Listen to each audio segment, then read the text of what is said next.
للرجال نصيب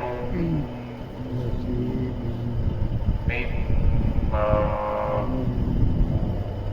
ترك الوالدان والأقربون وللنساء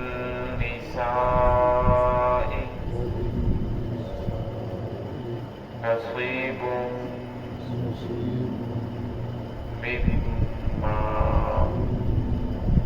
ترك الوالدان والأقربون مما قل منه أو كثر نصيبا مفروضا وإذا حضر القسمة أولو القربى واليتامى والمساكين فارزقوهم منه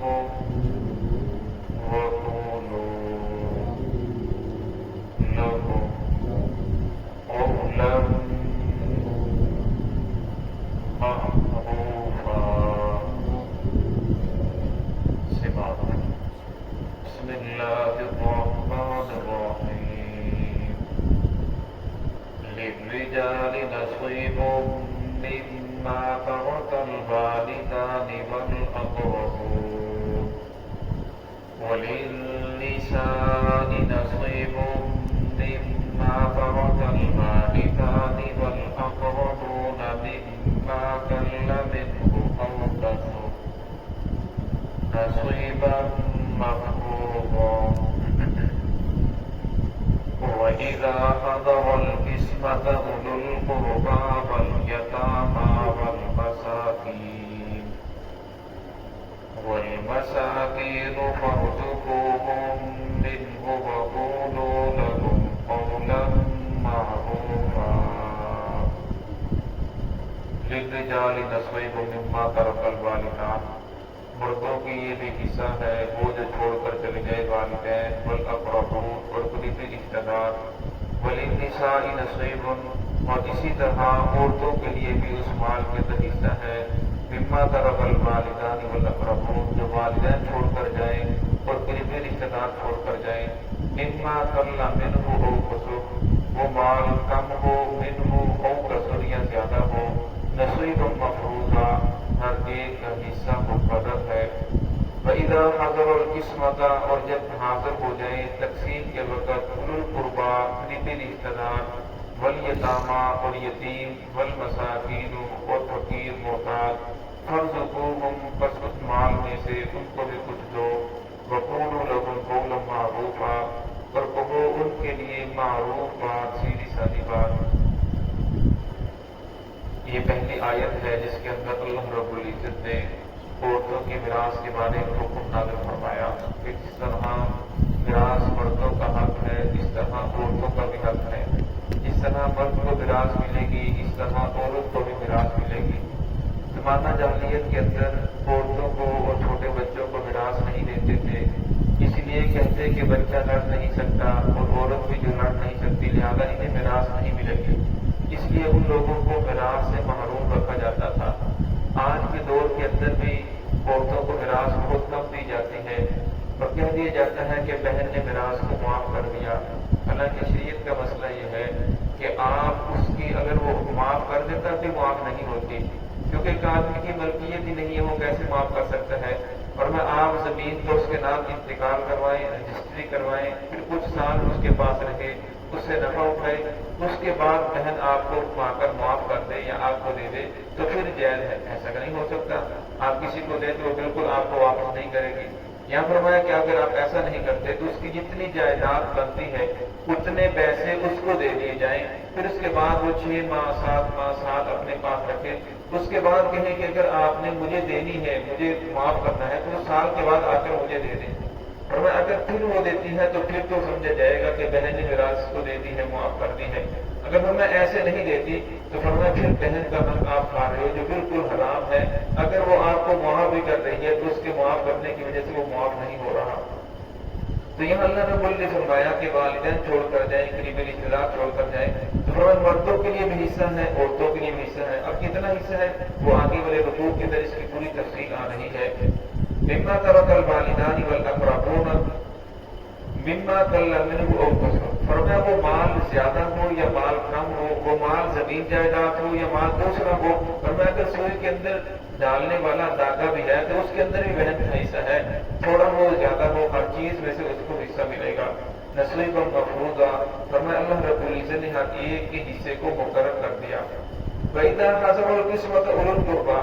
فرمایا جس وقت تم والد دنیا سے چلا گیا یا کوئی عزیز دنیا سے چلا گیا، اس کی جائیداد کو تقسیم کر رہے ہو، اور اس وقت ایسا ہوتا ہے بعض اوقات رشتے دار آ جاتے ہیں، قریبی رشتے دار آ گئے اور رشتے داروں کے بچے آ گئے یا یتیم آ گئے، جو یتیم ہے اور مسکین بہت زیادہ فقیر ہے، محتاج ہے، فرمایا اگر وہ تمہارے پاس آ جائیں تو فرمایا ان کو بھی ان مالوں میں سے کچھ نہ کچھ حصہ ضرور دو۔ فرمایا اگر آپ ان کو ان مالوں میں سے کچھ نہ کچھ حصہ دو گے تو فرمایا یہ ان کے ساتھ صلہ رحمی ہوگی۔ اس کے بارے میں 3 شرطیں ہیں۔ فرمایا اگر یتیم آپ کے پاس آ جاتے ہیں یا جو قریبی رشتے دار بھی ہیں یا محتاج آ جاتے ہیں، فرمایا پہلی صورت یہ ہے کہ جب ان کو اس مال میں سے آپ کچھ نہ کچھ حصہ دے رہے ہو تو ضروری ہے کہ جتنے افراد ہیں جن کا زمین کے اندر حصہ ہے ان تمام کے تمام کا وہاں موجود ہونا ضروری ہے۔ اگر تمام کے تمام وہاں موجود نہیں ہیں تو پھر آپ اسے نہیں دے سکتے۔ اور فرمایا اگر تمام کے تمام موجود ہیں لیکن ان میں سے کوئی ایسا ہے جو نابالغ بچہ ہے، فرمایا اگر کوئی نابالغ بچہ ہے تو نابالغ بچے کی جو میراث ہے وہ آپ کو اجازت بھی دے تو فرمایا پھر بھی اس کی اجازت نہیں ہوتی جب تک وہ بالغ نہ ہو جائے، تو پھر بھی آپ اس مال میں سے ان یتیموں کو یا کسی اور کو صدقہ خیرات نہیں کر سکتے۔ اور پھر فرمایا کہ فاروق 5 بھائی ہیں 7 ہیں جتنے بھی ہیں اس زمین کے اندر حصہ دار ہیں، وہ سارے کے سارے وہاں موجود ہیں، ان میں سے کوئی نابالغ بھی نہیں ہے، اور پھر بھی ان میں سے تمام کے تمام کا راضی ہونا ضروری ہے۔ اگر ان میں سے کوئی ایک بھی ناراض ہے، وہ دینا نہیں چاہتا، پھر بھی آپ اس مال میں سے اس کو حصہ کسی کو نہیں دے سکتے، یتیموں کو نہیں دے سکتے یا صدقہ خیرات نہیں کر سکتے جب تک اس مال کو تقسیم نہ کر لیا جائے۔ جب وہ مال تقسیم ہو جائے، ہر آدمی کا حصہ اس کے پاس چلا جائے، پھر اپنے حصے میں سے وہ جتنا چاہے کسی کو دے اور وہ اس کو اجر ملے گا۔ ہاں اجتماعی مال میں سے جو بڑا بھائی ہے وہ تقسیم کرنا شروع کر دے، فلاں اٹھا کے اتنا دے دے، فلاں مسجد کو دے دے، فلاں درسے کو دے دے، فلاں غریب کو دے دے، ورنہ یہ دارا دینا بالکل حرام ہے، ورنہ اس سے ثواب نہیں ملے گا بلکہ آپ اس سے تو کسی اور کا حق مانگ رہے ہو۔ ہاں جب مال تقسیم ہو جائے، اپنی ملکیت کے اندر آ جائے تو اپنی میراث میں سے اپنی ملکیت میں سے آپ جتنا چاہیں ان کو صدقہ کریں۔ وَقُولُوا لَهُمْ قَوْلًا مَّعْرُوفًا، ہمیں ان رشتہ داروں کو، یتیموں کو، فقیروں کو نرم بات کہیں، سیدھی سادی بات کہیں۔ آپ انہیں بتا دیں کہ بھئی ہم میں سے ایک چھوٹا بھائی ہے، چھوٹا بچہ ہے، اس کی اجازت ہو بھی جائے تو معتبر نہیں ہے شرعی اعتبار سے، لہٰذا اس وجہ سے ہم آپ کو کچھ دے نہیں سکتے۔ یہ ہم اتنے بھائی ہیں تو ان میں سے کچھ راضی نہیں ہے، اس لیے اس وقت ہم آپ کو نہیں دے سکتے، یا فلاں موجود نہیں ہے، اس کی غیر موجودگی کے اندر ہم آپ کو نہیں دے سکتے۔ پر ان سے سیدھی بات بتائی جائے تاکہ ایسا نہ ہو اس کے دل کے اندر آپ کے بارے میں کوئی نفرت پیدا ہو، بغض پیدا ہو، وہ آپ سے دل کے اندر سے تکلیف ہو۔ اگر آپ کی وجہ سے کسی کے دل کے اندر کوئی آپ کی مخالف بات پیدا ہو رہی ہے تو آپ کے لیے ضروری ہے کہ اپنا دکھا کر اسے بتائیں کہ اصل حقیقت یہ ہے۔ رسول اللہ صلی اللہ علیہ وسلم مسجد نبوی میں تشریف فرما ہے، رات کے وقت آپ کی بیویاں ام المؤمنین آپ کے پاس آئیں تو اپنا جو مسئلہ تھا وہ بتایا اور چلی گئی، لیکن صفیہ رضی اللہ تعالیٰ عنہا وہ آپ کے پاس بیٹھی رہی، کافی دیر گزر گئی، اب وہ جانے لگی تو رسول اللہ صلی اللہ علیہ وسلم دروازے کے پاس کھڑے ہو گئے کہ آپ میں یہاں کھڑا ہوتا ہوں، آپ چلی جائیں، کیونکہ مسجد نبوی کے ساتھ اس طرح حجرے بنے ہوئے تھے بالکل ساتھ ہی لائن کے اندر۔ تو جس وقت آپ صلی اللہ علیہ وسلم کھڑے ہوئے تھے حضرت حذیفہ رضی اللہ وہ جا رہی تھے، صفیہ رضی اللہ تعالیٰ عنہا، تو 2 صحابی وہ مسجد کے اندر داخل ہوئے تو رسول صلی اللہ علیہ وسلم نے اپنے پاس بلایا، جو جا رہے تھے اپنے پاس بلایا، فرمایا یہ تمہاری ماں صفیہ ہے۔ اور فرمایا یا رسول اللہ ہم آپ کے بارے میں شک کر سکتے ہیں، آپ اللہ کے نبی ہیں۔ آپ صلی اللہ علیہ وسلم فرمایا کہ نہیں، اگرچہ آپ شک نہیں کر سکتے ان شیطان یجری من الانسان مجری الدم، فرمایا جو شیطان ہے انسان کے جسم میں وہاں تک مار کرتا ہے، وہاں تک چلتا ہے جہاں تک خون ہے۔ فرمایا اگر تمہارے دل کے اندر تم نے ایسی بات نہیں لائی، لیکن شیطان تمہارے دل کے اندر ایسی بات لا سکتا تھا، اس لیے میں نے اس کی وضاحت کر دی۔ تو اس لیے فرمایا ان کو معروف بات کہیں، ایسا نہ ہو آپ انہیں جھڑک دیں یا کچھ بھی نہ بتائیں، وہ دل کے اندر ناراضگی لے کر چلے جائیں، پھر انہیں معروف بات کہی جائے، ایسی سیدھی سادی بات کہی جائے جس سے وہ لوگ مطمئن ہو کر چلے جائیں۔ تو ہے کہ اللہ رب العزت ہمیں دین کی صحیح سمجھ عطا فرمائے۔ بسم اللہ الرحمن الرحیم، الحمد للہ رب العالمین، باللہ رب العالمین، ربنا آتنا فی الدنیا حسنۃ وفی الآخرۃ حسنۃ وقنا عذاب النار، اللهم انت السلام ومنك السلام تبارک یا ذا الجلال والاکرام، لا الہ الا انت سبحانک انی کنت من الظالمین۔ یا اللہ جو قرآن پاک پڑھا ہے اس کی برکت سے ہم سب کی بخشش فرما، یا اللہ اس کی برکت سے تمام مسلمانوں کی بخشش فرما، یا اللہ امت مسلمہ کے حال پر رحم فرما، یا اللہ امت محمدیہ کی مغفرت فرما، یا اللہ امت محمدیہ کی گناہوں سے درگزر فرما، یا اللہ جتنے مسلمان پریشان ہیں تمام کی پریشانیاں ختم فرما، جو مقروض ہے قرضوں سے خلاصی عطا فرما، جو بے اولاد ہے ان کو نیک صالح مرید اولاد سے فرما،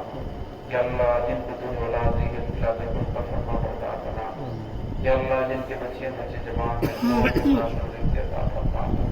رب العالمین جو بے روزگار ہیں اچھا روزگار عطا فرما، یا اللہ جتنے مسلمان بیمار ہیں سب کو شفا کاملہ عاجلہ دائمہ مستقرہ عطا فرما، یا اللہ جتنے بھائی بیٹھے ہیں دلوں کے اندر جو حاجات ہیں سبھی کی حاجات کو اپنے غیر کے خدمت سے پوری فرما، یا اللہ سب کے گھروں کے اندر کاروبار کے اندر برکت عطا فرما، آپس کے اندر اتفاق اور اتحاد نصیب فرما، رسول اللہ صلی اللہ علیہ وسلم سچی محبت نصیب فرما، حضور صلی اللہ علیہ وسلم کے سنتوں کے کارکردگی کرنے کی توفیق عطا فرما، قیامت کے دن حضور صلی اللہ علیہ وسلم کی شفاعت نصیب فرما، یا اللہ اس مسجد کو آباد فرما، ٹون کو 5 وقت تک متفقہ نمازی بنا، رب العالمین ہمیں دین کی صحیح سمجھ عطا فرما، صراط مستقیم پہ چلنے کی توفیق عطا فرما، کثرت سے قرآن پاک کی تلاوت کرنے کی توفیق عطا فرما، رسول اللہ صلی اللہ علیہ وسلم کی محبت نصیب فرما، صلی اللہ تعالی علی خیر خلقہ محمد و آلہ و اصحابہ اجمعین۔